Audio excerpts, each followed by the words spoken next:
નમસ્કાર દર્શક મિત્રો, આપ સૌનું સનસનીખીજ ન્યૂઝમાં હાર્દિક સ્વાગત છે। નજર કરીએ આજના સમાચાર ઉપર। અમદાવાદના માધુપુરા ખાતે ભારતીય જનતા પાર્ટી યુવા મોરચા શાહપુર વોર્ડ કર્ણાવતી શહેર દ્વારા રક્તદાન શિબિરનું આયોજન કરાયું।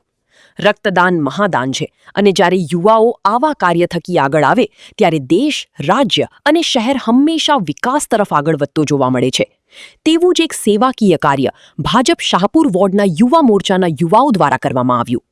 ડોક્ટર શ્યામાપ્રસાદ મુખર્જીના જન્મજયંતિ નિમિત્તે ભારતીય જનતા પાર્ટી યુવા મોરચા કર્ણાવતીના સહયોગે શાહપુર વોર્ડ યુવા મોરચા દ્વારા માધુપુરા ખાતે એક રક્તદાન શિબિરનું આયોજન કરવામાં આવ્યું હતું। શાહપુર વોર્ડ યુવા પ્રમુખ જયદીપ ચૌહાણની આગેવાની હેઠળ યોજાયેલ આ બ્લડ કેમ્પમાં મોટી સંખ્યામાં યુવાઓ અને લોકોએ ભાગ લઈ રક્તદાન કર્યું હતું। આ પ્રસંગે ધારાસભ્ય કૌશિક જૈન પણ ઉપસ્થિત રહ્યા હતા। આ કેમ્પમાં આશરે 50થી વધુ બોટલ રક્ત એકત્ર કરવામાં આવ્યું હતું અને આ રક્તનો ઉપયોગ સિવિલ હોસ્પિટલ તેમજ અન્ય જેમને જરૂરિયાત હોય તેઓને આપવામાં આવશે। મારું નામ જયદીપ ચૌહાણ, શાહપુર વોર્ડ યુવા મોરચા પ્રમુખ। ભારતીય જનતા યુવા મોરચા કર્ણાવતી મહાનગર દ્વારા ડોક્ટર શ્યામાપ્રસાદ મુખર્જીના જન્મજયંતિ નિમિત્તે રક્તદાન શિબિરનું આયોજન કરેલ છે। હાલમાં 50થી 55 બોટલ રક્તદાન થઈ ચૂક્યું છે। 20થી 25 બોટલ બીજી થશે, એટલે અપ્રોક્સિમેટલી 70થી 80 જેટલી બોટલોનો અમારો ટાર્ગેટ છે। સવારથી 10 વાગ્યાથી લોકો અહીંયા લાગેલા છે। સવારથી ખૂબ જ પબ્લિક છે અને અમે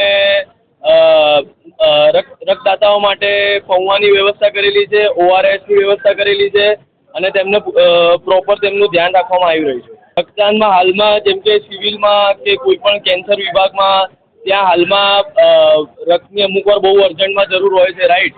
એના માટે અમે લોકોએ હાલમાં રક્તદાન નું આયોજન કરેલ છે કે જે તે સમયે જ્યારે પણ કોઈ પણ દર્દીને અર્જન્ટ જરૂર હોય એ ટાઈમે તરત જ તેમને બ્લડ મળી જાય। હું દરેક યુવાઓને એક જ સંદેશ આપવા માગું છું કે રક્તદાન દરેક યુવાઓએ કરવું જ જોઈએ। તમારે એક રક્તદાનથી અમુક લોકોની જિંદગી સુધરી શકે છે અને જિંદગી બચી શકે છે। બીજું બધું દાન કરો કે ના કરો, રક્તદાન જ એક મહાદાન છે। એ તો બધાએ દર 6 મહિને કરવું જ જોઈએ।